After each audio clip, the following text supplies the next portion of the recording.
La Voz de América presenta. Israel prepara nueva incursión en Gaza cuando ya van más de 10.000 muertos, según el Ministerio de Salud palestino. Pese al clamor internacional, Estados Unidos no apoya un cese al fuego, pero plantea una nueva alternativa. El expresidente Trump se muestra desafiante al comparecer ante un tribunal en el juicio por fraude de su imperio inmobiliario. Y buscando impulsar su economía, Estados Unidos aprueba un aumento significativo de visas H-2B.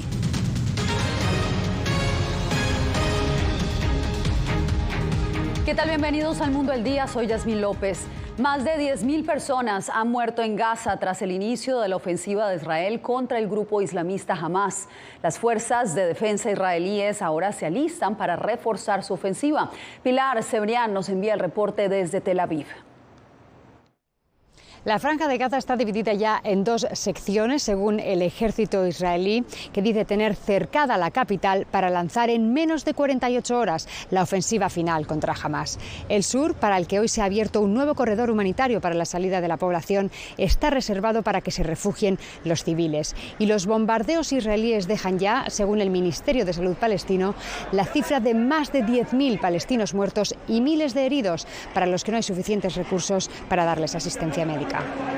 La Franja de Gaza, blanco central de los ataques de Israel en su enfrentamiento contra Hamás, se prepara para que continúe el escalamiento de las tensiones. 48 horas comenzaron a contar desde este domingo para la nueva ofensiva anunciada por las fuerzas de seguridad israelíes.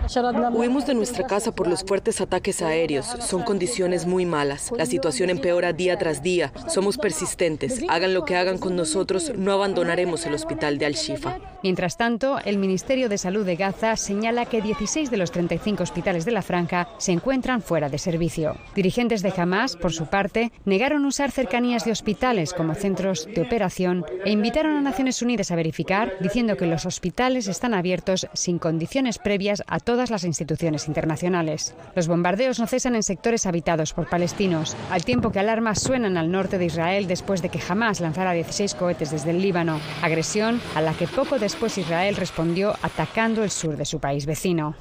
Otra frontera en la que hay fuerte movimiento es al sur de Gaza, en Rafah, zona limítrofe con Egipto. Por 2 días el paso estuvo cerrado después de que el viernes una ambulancia que transportaba heridos en Gaza fuera blanco de los ataques.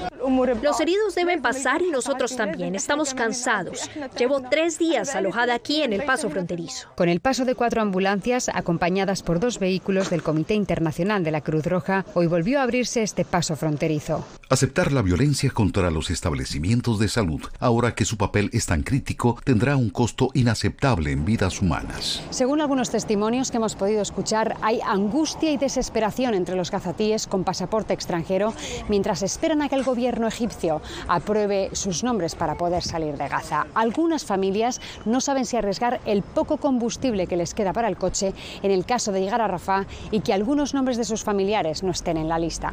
Pilar Cebrián, Voz de América, Tel Aviv. Estados Unidos intensifica sus esfuerzos diplomáticos buscando contener una escalada del conflicto en el Medio Oriente. Estamos en vivo con Celia Mendoza desde nuestra sala de redacción. Celia, el secretario de Estado Antony Blinken terminó en Turquía su gira de 4 días en esa región y ahora se habla de una alternativa a un cese al fuego. ¿De qué se trata? Así es, Yasmín, en las últimas horas se ha dado a conocer que el presidente Joe Biden tuvo comunicación con el primer ministro Benjamin Netanyahu y habrían podido llegar a la primera parte de negociaciones que llevarían a lo que ellos denominan sus pausas técnicas, es decir, momentos de cese, pero no realmente un cese al fuego, mediante el cual podrían generar operaciones de rescate de los secuestrados y al mismo tiempo entregar ayuda humanitaria. De acuerdo al jefe de la Casa Blanca para la Oficina de Seguridad Nacional, el señor John Kirby, esto es el inicio y está todavía en sus primeros pasos, pero realmente es un avance que podría haberse generado después de la visita de Blinken a la región. La labor diplomática del secretario de Estado Antony Blinken se hace más apremiante luego que Israel intensificara los bombardeos en Gaza e iniciara su incursión terrestre. Blinken visitó Israel, Jordania, Ramallah, Chipre, Irak y Turquía. Hemos recomendado a los israelíes medidas para disminuir el número de víctimas civiles. Estamos trabajando, como dije, muy agresivamente para llevar más asistencia humanitaria a Gaza y tenemos maneras muy concretas de hacerlo. A pesar de este avance, para los líderes del mundo árabe, las acciones de Israel, según el canciller jordano Ayman Safadi, constituyen crímenes de guerra. En los países árabes exigimos un alto el fuego inmediato y el fin de esta guerra y de sus consecuencias, la muerte de personas inocentes y la destrucción, y rechazamos su descripción como autodefensa. Sentimientos que comparten miles de manifestantes que salieron a protestar en contra de Blinken en Ankara, así como frente a la Casa Blanca. Tengo la esperanza de que la resistencia continúe y que el pueblo palestino se mantenga firme, pero también estoy muy preocupado por su seguridad. Por su parte, Israel continúa su operación militar como respuesta al ataque de Hamas el 7 de octubre.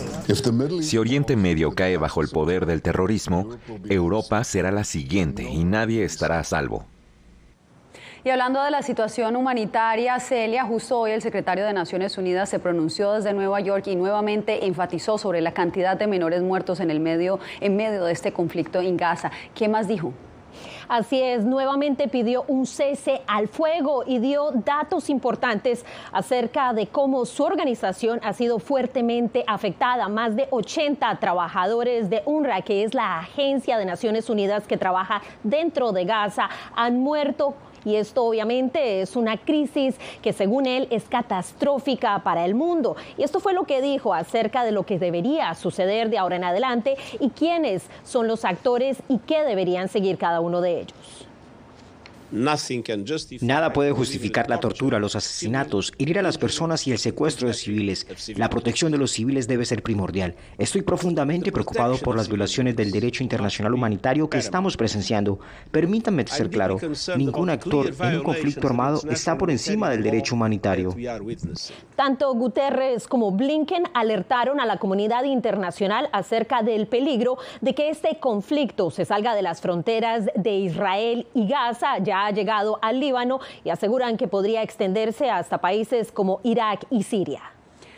Gracias, Celia. Pasamos ahora a Nueva York, donde hoy compareció bajo juramento el expresidente Donald Trump en el caso civil donde es acusado junto a sus hijos de fraude. Ángela González estuvo siguiendo la noticia desde el Tribunal Estatal en Manhattan, donde el exmandatario tuvo constantes choques con el juez. Bajo juramento, Donald Trump testificó en el juicio civil que se lleva en su contra en Nueva York, que amenaza con disminuir su imperio inmobiliario. Fue un interrogatorio intenso y con evasivas por parte del expresidente, lo que no aceptó el juez y le pidió responder a las preguntas en lugar de pronunciar un discurso. Fue el escenario que había anticipado la fiscal general. Trump ha tergiversado e inflado repetida y consistentemente el valor de sus activos. Y antes de que suba al estrado, estoy segura de que se involucrará en insultos, burlas y hostigamiento racial y llamará a esto una casa de brujas. Pero al final del día, lo único que importa son los hechos y los números. Una gran parte de las preguntas se centraron en el valor y tamaño de la propiedad en Mar-a-Lago y otros de sus activos. Las prácticas contables de Trump, sus hijos y de su organización ya fueron dictaminadas como fraudulentas por el juez. Lo que se está por decidir ahora es si Trump debe restituir $250 millones como cita la demanda. Los fiscales argumentan que estos métodos le permitieron exagerar su riqueza en $2.000 millones. Trump ha negado haber actuado mal, se ha quejado de interferencia electoral y ha apelado